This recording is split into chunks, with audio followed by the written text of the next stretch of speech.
So today we're talking about how much should I weigh, right? And is there a healthy weight that I should be looking for? One of the questions I get a lot as a registered dietitian is why doesn't one ideal weight actually just work for everyone? Isn't there a number we should all be shooting for? And honestly, it's because so much more goes into weight than we give it credit. And we actually have a lot less control over weight than I think people think they have, right? So when we think about what goes into weight, you're thinking personal genetics, sleep, stress, yes, food, but fluid shifts and hormones. What's your nutrition environment like? Have you had a dieting history? Are there medications on board? What's your age? Right? Like, in all honesty, your weight's going to continue to change over the course of your life, and it's supposed to. That's a normal thing. So, while previously medical professionals will often talk about BMI and they would have sort of a range that they would consider your ideal weight, we no longer use that because it's not personal enough for everyone. It's not actually individual. So, what we see is that one of the examples I often talk about is with my athletes, athletes that I work with who, if you carry a higher muscle mass, or if you're just a person who has a higher muscle mass, you're never going to fall into that BMI range, right? Or very rarely would you. And it's not a matter of your health, right? So weight is not just this number of health. Weight is going to be very individual based on you, your lifestyle, your genetics, and where your body wants to fall. So we talk about that as more of a best weight than an ideal weight, and best weight is personal. So as I mentioned, weight isn't our measure of health. So when you think about, hey, what are the health markers that actually matter more? I mean, there's a lot of them in all honesty. First and foremost, I'm always talking about balanced energy, right? Do I have that energy and that brain focus to get me through the day? But we're also talking about regulated blood sugars, right? We're not hyper focused on what that number is, but are we more or less regulated during the day? We're also looking at blood work, right? And that might be your average blood sugars, or it might be cholesterol, or it might be your iron levels, it might be your thyroid function, right? So we're looking at all these different health factors that show up.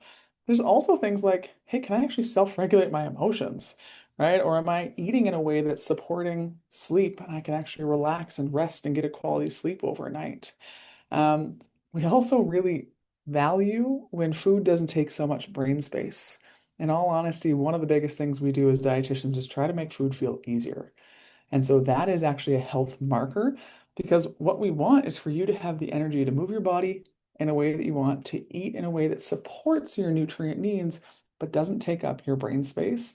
And then your health markers, those markers I mentioned earlier, those show up in a really consistent manner, or they're small things we might tweak. So, the way nutrition is going to support health without focusing on weight is going to be really diving into how you're eating in addition to what you're eating. So we talk a lot about, are we having sort of those healthful and soulful foods? Are we eating in a way that feels functional and doable for us, right? Some of us are snackers and want to eat all day, and other people really function best on 3 meals a day. So we're going to look at your food personality profile. We're going to look at how frequently you're eating. We're going to look at the enoughness for you as an individual in your life and your lifestyle right now.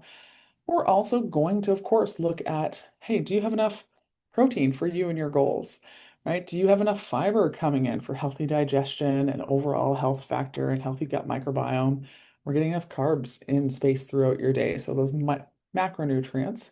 And then we will look at your micronutrients too. So it's interesting because I dive into all these different nerdy nutrition pieces, but they don't actually revolve around weight. Instead, it's like finding ways to enjoy vegetables, right? Or finding ways to not have to think about food and packing lunches and making these decisions, even though in my household there's an allergy and an intolerance, and someone really just doesn't like this other food. So how do I make that all easier? And make food still something that I can feel really confident in how I'm taking care of myself, but I don't have to worry necessarily about the weight, or we're not going to hyper focus on the weight as we work on your nutrition. That it's such a common question for us that people ask, why is it that my weight's changed when I ate the exact same thing? Right? I didn't change anything, so why is my weight changing? And so what we see is that there's so many other factors that impact your weight, right? So fluid shifts that can happen, hormones that can happen? Are there medications on board that actually impact metabolism or impact your weight or that fluid retention overall? What's your thyroid doing? So there's so many things that show up that actually impact what the number on the scale says that might just be day to day. I think of even, hey, did you have kind of a not so great sleep last night? Well, your weight might be different, and that had nothing to do with nutrition, right? Or is stress high, especially chronic stress? That absolutely can change what the number on the scale looks like one way or the other. So that's one of those things where you go, hey, when we look at weight and all the things that actually impact weight, food and nutrition is just one piece of it that we will consider, but we have to look at the big picture. As dietitians, because weight is something that's not totally in our control, we tend to focus on other things. So some of the things we focus on outside of those weight targets are going to be the behaviors, right? We like to talk about the how we eat. So we talk about the behaviors that you actually have more of a say in. Think of, say, meal planning. So I'm never last minute grabbing something when I'm already too hungry. Or, learning about your own food personality profile, right? I'm a big breakfast eater. I could eat two breakfasts every day, and I'd rather almost front load my day because that's what feels best for my body. And so we get to learn some of those things. We're also going to learn how to find the gray zone with you of like, hey, I want to make sure you get all the nutrition you need, all that nerdy dietitian food stuff, but also we want to make sure you're able to have some fun with food. So we build structure that is flexible, that works with your life, and again, makes food easier and make sure that you're still getting all the nutrition that you need.